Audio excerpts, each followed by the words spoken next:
Bismillahirrahmanirrahim. Assalamualaikum warahmatullahi wabarakatuh.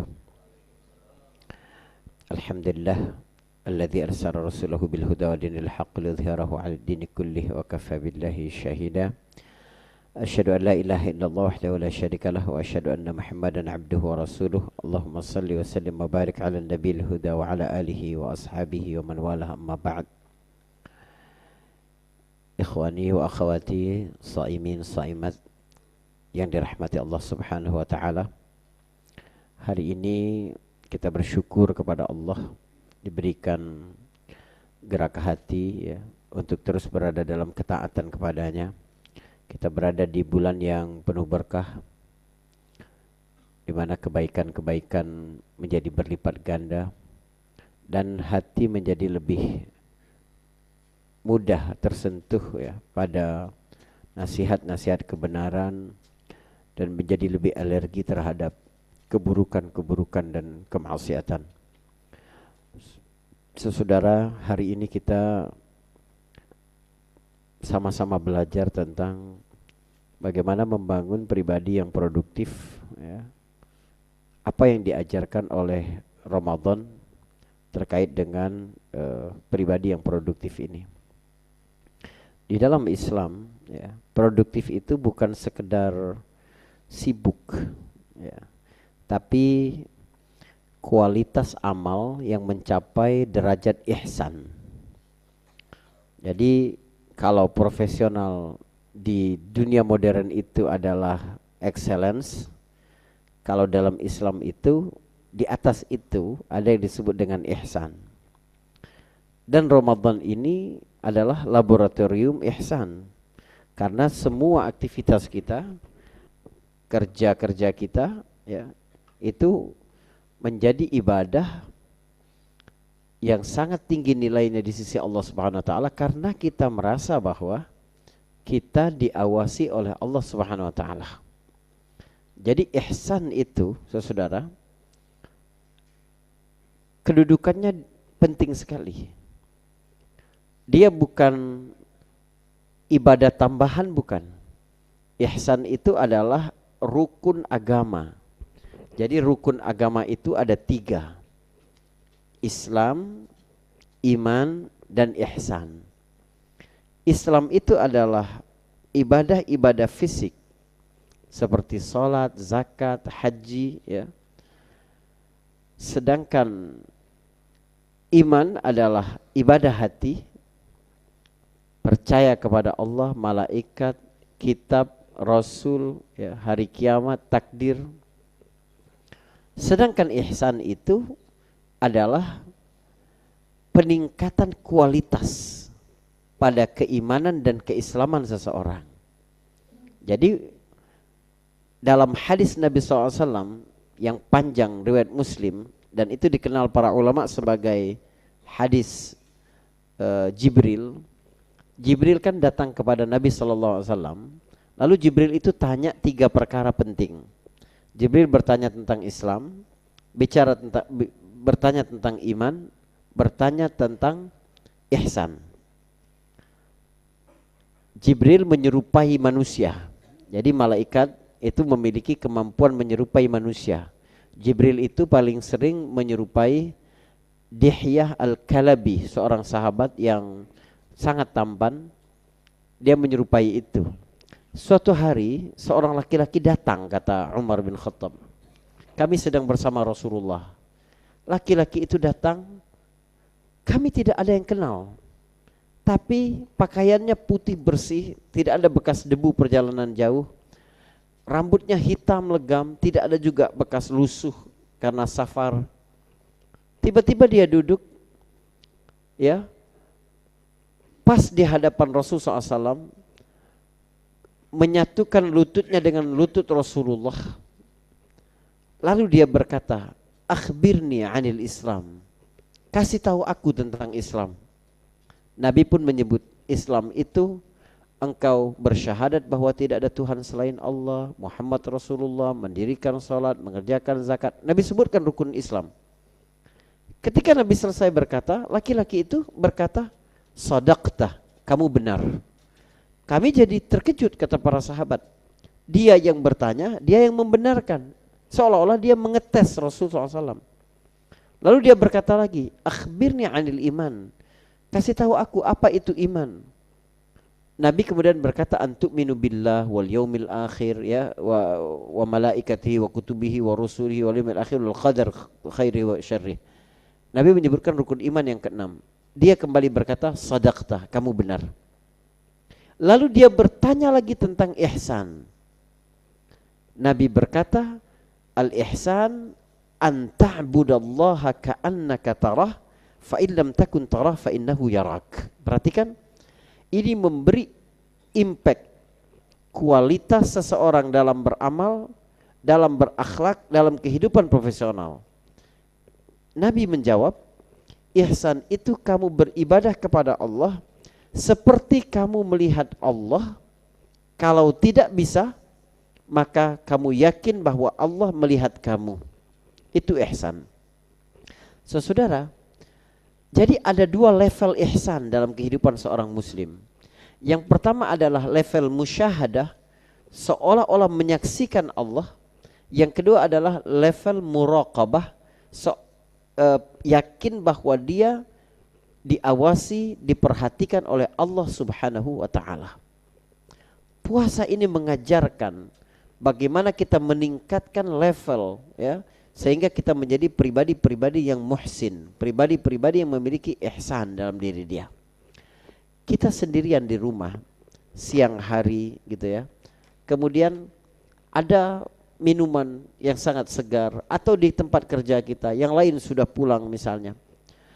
Ada enggak kefikiran dalam diri teman-teman ini, kalau saya minum satu tegukan saja, kayaknya Allah enggak tahu.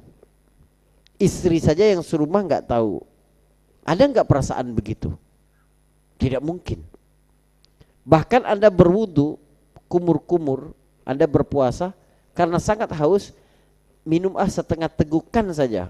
Karena kalau separuhnya dikeluarin, Allah enggak bakal tahu. Ada enggak perasaan begitu? Kan tidak ada. Kita semua yakin 100%, setengah tegukan saja Allah Subhanahu wa taala pasti tahu akan hal itu. Kita bayangkan bagaimana jika kesadaran akan pengawasan Allah, ilmu Allah, ya, kesaksian Allah dalam kehidupan kita terus menerus seperti saat kita puasa, maka Indonesia ini aman sekali. Ketika ada kesempatan untuk korupsi, dia tahu. Minum air yang halal saja setengah tegukan karena lagi puasa, Allah tahu batal puasanya, apalagi menerima uang suap, apalagi korupsi, apalagi memfitnah, apalagi ghibahin orang lain. Jadi produktivitas di dalam Islam itu adalah seseorang melakukan sesuatu sampai pada level ihsan. Dia melakukan sesuatu bukan hanya karena target-target KPI atau apalagi ya, supaya dilihat dan dipuji oleh manusia. Bahkan jika tidak ada orang pun, dia melakukan dalam level yang paling baik, yang paling maksimal karena ada ihsan tadi. Ini pelajaran pertama dari produktivitas yang dapat diambil dari ibadah puasa kita. Yang kedua, teman-teman sekalian, bulan Ramadan ini ternyata memanage lebih banyak lagi, bukan hanya sekedar waktu. Jadi dia bukan hanya time management, tapi energy management. Seorang muslim yang memahami tentang prinsip-prinsip dasar dalam berpuasa, bukan hanya untuk menahan diri dari makan, minum, dan berhubungan suami istri, tapi bahkan memanage emosi kita. Bahkan bagaimana kita terus menjaga tidak menyerahkan remote kontrol emosi kita itu kepada orang lain. Coba perhatikan hadis Nabi tentang orang yang berpuasa. Fa idza kana yaumus shaumi ahadikum, kalau seseorang sedang berpuasa, pada hari seseorang berpuasa, fala yarfuth wala yaskhab, janganlah dia berkata-kata kotor, jangan pula dia berteriak marah-marah. Artinya dia bisa meregulasi emosinya. Fa in sabahu ahadun au qatalah, kalau ada orang yang menghinanya, mencacinya atau mengajaknya bertengkar, dia berkata inni shaim, aku sedang puasa. Coba perhatikan. Kalau sekiranya kita dapat menerapkan inni shaim, aku sedang berpuasa, aku tidak akan terpancing dengan provokasi jelekmu, aku tidak akan berubah moodku menjadi buruk karena perilakumu. Itu menunjukkan bahwa seseorang memiliki manajemen, mengatur energi, mengatur emosi, mengatur mood dia, tidak tergantung dengan pihak luar. Kita selama ini ketika kita hidup lebih banyak terhubung kepada manusia dibandingkan kepada Allah, kita banyak stres. Kita pergi ke kantor dalam keadaan riang, penuh semangat, termotivasi gitu. Baru sampai di kantor, Anda masuk ke ruangan, ada teman kerja yang ngelihat kita jadi sinis sekali, melihat dengan pandangan yang sinis, udah merasa gak enak hati kita. Atau kita ketemu orang satu lagi bilang begini, kita gak mau lagi satu tim sama elu, kami gak mau lagi jalan sama kamu. Apa perasaan kita? Kata-kata manusia, perhatikan, kata-kata manusia yang tidak memegang nasibmu, jadi nasibmu bukan bergantung kepada orang itu, bisa mengubah moodmu menjadi negatif. Berarti kamu menyerahkan remote control emosimu kepada orang lain. Jadi mudah sekali bagi orang. Anda share sesuatu yang bermanfaat di media sosial, lalu banyak komentar memberikan apresiasi itu. Satu komentar saja yang kemudian mengkritikmu, menyebutkan sesuatu tentang fisikmu atau masa lalumu yang sudah kamu tinggalkan, tiba-tiba itu membuatmu berubah jadi uring-uringan sepanjang hari. Coba bayangkan, kata-kata manusia yang nasibmu tidak tergantung kepada mereka dapat switch emosimu dari yang sebelumnya positif, ya, bahagia, senang, tiba-tiba menjadi negatif. Kenapa? Kata-kata Allah yang nasibmu bergantung di tangannya tidak mengubah moodmu ketika dia berkata, wa idza sa'alaka ibadi anni fa inni qarib ujibu da'watad da'i idza da'an falyastajibu wal yu'minu bi falyastajibu li wal yu'minu bi la'allahum yarsyudun. Apabila hambaku bertanya kepadamu, aku ini dekat, kata Allah. Aku mengabulkan permintaannya ketika dia meminta. Maka penuhi saja perintahku dan berimanlah kepadaku. Jadi ketika Anda mendengar hampir semua orang berkata ingin menjauhimu, mengubah moodmu, kenapa ketika engkau mendengar Allah berkata, aku akan selalu dekat, aku tidak akan meninggalkanmu, ma wadda'aka rabbuka wa ma qala. Kenapa itu tidak bisa mengembalikan emosi negatif kita, mood negatif kita kepada sesuatu yang positif? Kenapa? Sebab kita gagal memanage emosi, memanage energi kita, menyerahkannya kepada orang lain. Puasa itu mengajarkan kita untuk mengembalikan otoritas pada kita sendiri. Makanya puasa itu disebut sebagai junnah. Puasa itu kata Nabi as-siyamu junnah. Puasa itu adalah perisai. Perisai dari apa? Perisai dari hal-hal negatif di luar atau bisikan-bisikan negatif dari dalam diri kita. Itu orang yang berpuasa. Jadi apa yang membuat seorang yang dapat mengambil pelajaran-pelajaran penting, pelajaran-pelajaran kehidupan dari ibadah puasa itu bukan hanya tentang manajemen waktu, di mana kita memulai hari lebih awal. Saudara, bagi seorang muslim, ya, dia bergerak melakukan sesuatu itu bukan hanya urusan-urusannya dengan manusia, tapi urusan-urusannya dengan Allah Subhanahu wa taala. Jadi kita ketika berpuasa itu mereset ulang posisi koordinat kehambaan kita kepada Allah. Maka Allah berkata, kullu amal ibni Adam lahu illa siyam. Semua amalan anak Adam itu ada standarnya masing-masing sama mereka. Mereka membaca Al-Quran, standarnya 1 huruf adalah 10 kebaikan. Mereka sholat berjamaah, maka dikalikan 27 kali daripada sholat sendiri. Mereka berinfak, maka akan dilipat gandakan 700 kali daripada infaknya. Tapi kalau puasa, kata Allah,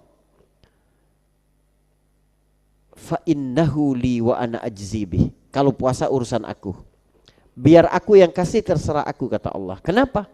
Karena dia meninggalkan makannya, minumnya, kemudian syahwatnya karena aku. Perhatikan, jika selama ini kita melakukan sesuatu karena dorongan ego, karena keinginan di dalam diri kita, ketika berpuasa kita dilatih untuk menggeser, melakukan apapun karena Allah Subhanahu wa taala. Maka dampaknya akan besar.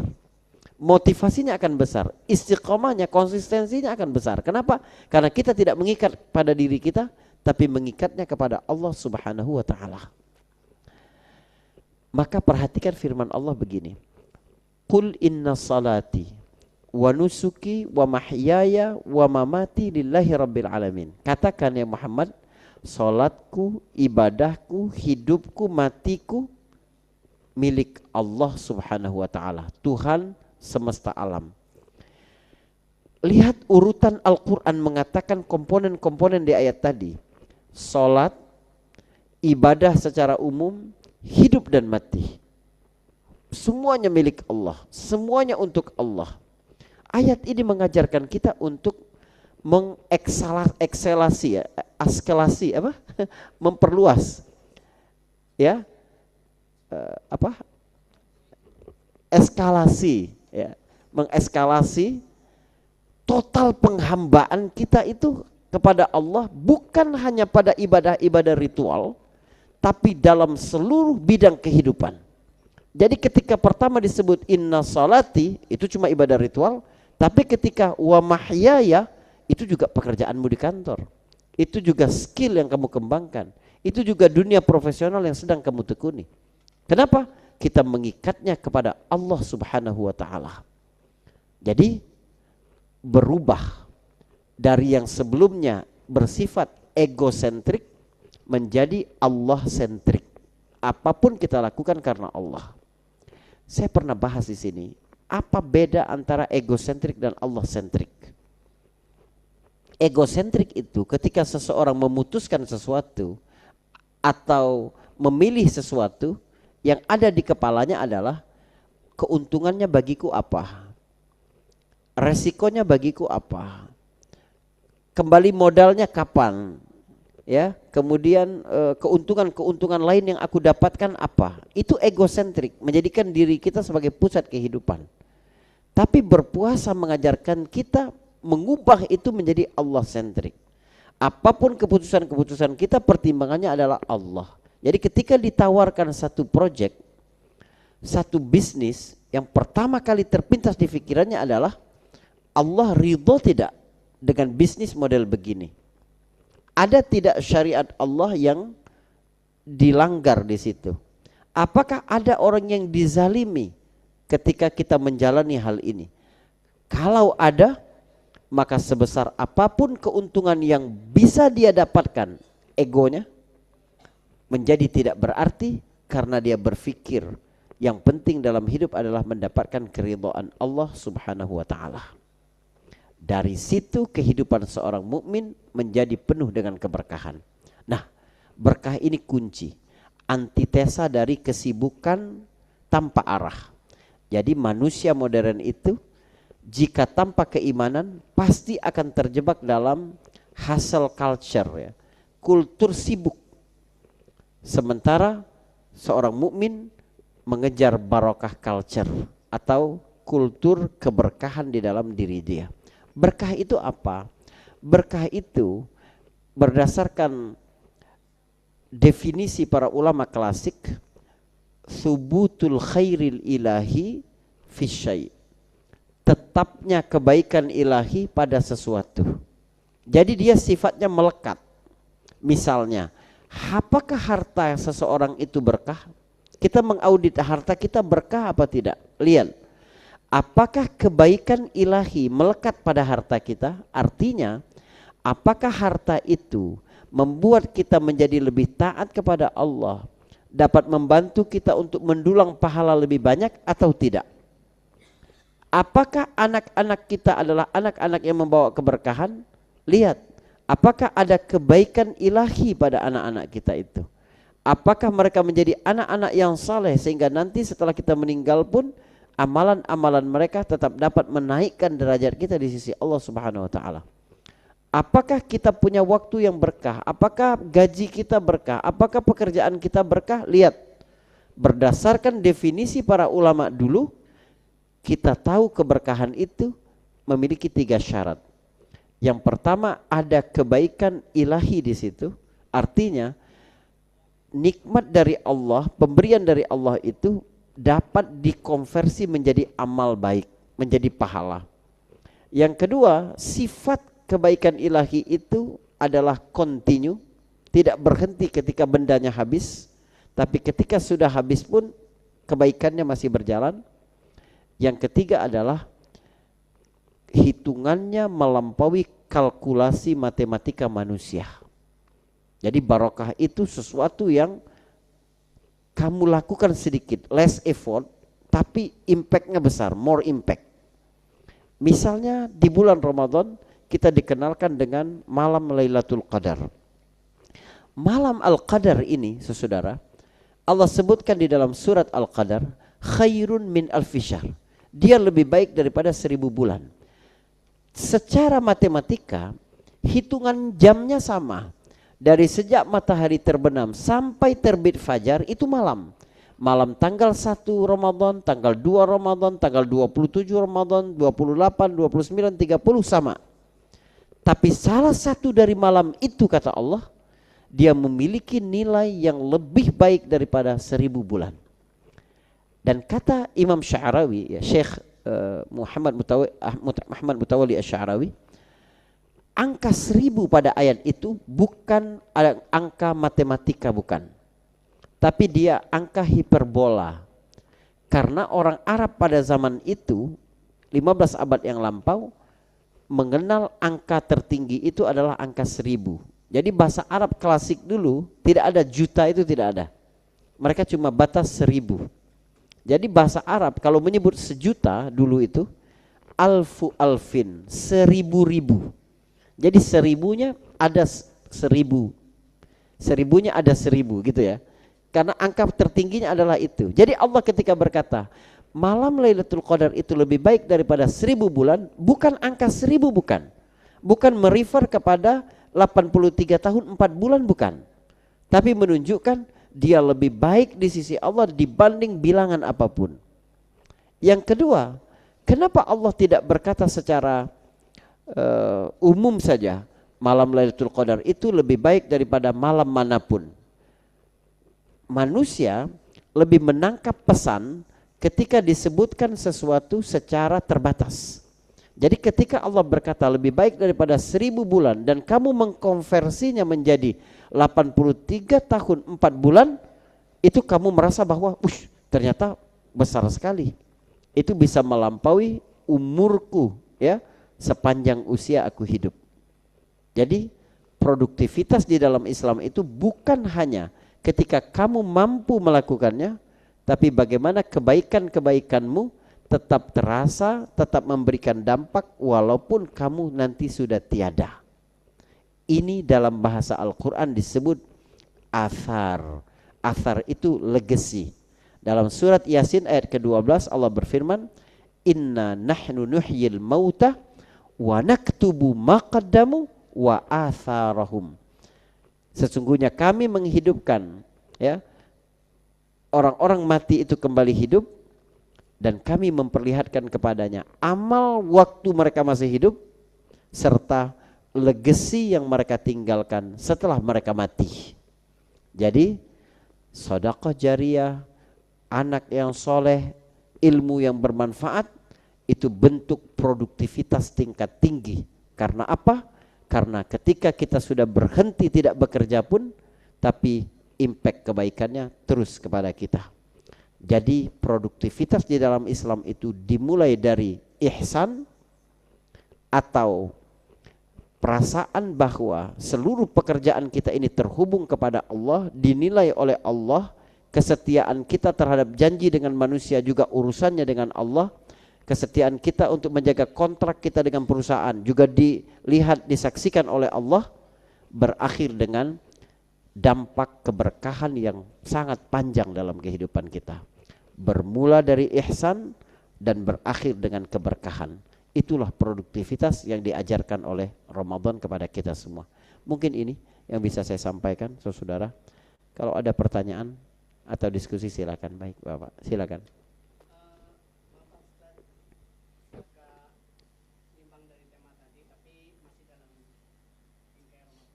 Baik, baik. Seorang masbuk itu apa perlu nambah rakaat tarawihnya? Umpama dia kebayang 4, dia harus 4 lagi, nambah atau tidak? Kan itu datang, sisa selesai, tinggal tarawih otomatis dia lebih melakukan isya plus ba'da isya. Kan sholat ba'da isya 2 rakaat, pahalanya lebih besar daripada sholat tarawih. Lebih besar tarawih, Pak. Lebih besar tarawih. Karena iya, lebih besar sholat tarawih. Sholat malam itu adalah sholat sunnah yang paling afdol setelah sholat wajib. Gitu, Pak. Baik, oke, anggap sekarang dia tertinggal dari isya. Ya. Dia perlu tertinggal sholat tarawihnya itu ya kan? Ya. Perlu nambah atau tidak? Oke.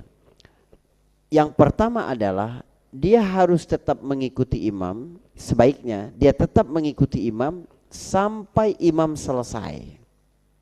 Kenapa? Sebab itu akan membuatnya dapat pahala seperti dia sholat malam sepanjang malam itu. Jika sekiranya dia mau menambah, maka itu tidak mengapa. Tetapi dia tidak boleh lagi witir, sebab ketentuan dari hadis Nabi, tidak ada 2 witir dalam satu malam. La witrani fi lailah. Tidak boleh ada 2 witir dalam satu malam. Jika bapak-bapak tidak terlambat pun sholat bersama imam misalnya, terus ketika imam mau witir, Anda berpikir aku nanti mau sholat lagi tahajud, karena sudah terbiasa juga tahajud, maka Anda meninggalkan witir, itu rugi banget. Ya, jika sekiranya Anda mau nambah, silakan nambah, tapi ikutlah witir bersama imam.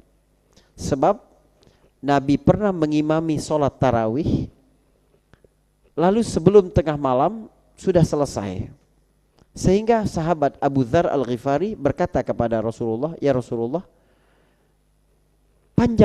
malam masih panjang, apakah boleh kami menambah sholat lagi setelah ini? Nabi berkata, man qama ma'al imam hatta yansarif kutiba lahu qiyama lailah. Siapa yang berdiri bersama imam sholat malam sampai imam bubar, maka pahalanya seperti pahala dia sepanjang malam itu sholat malam semua. Jadi jika Anda tidak mengambil witir karena ingin sholat lagi, seberapa lama Anda sanggup sholat sepanjang malam itu? Tetap jauh lebih besar pahalanya Anda sholat witir bersama imam. Setelah itu tidur. Karena kalau sholat bersama imam sampai akhir, maka dia dapat pahala seperti dia menghidupkan seluruh malamnya itu dengan sholat. Wallahu a'lam bishawab. Ya, begitu.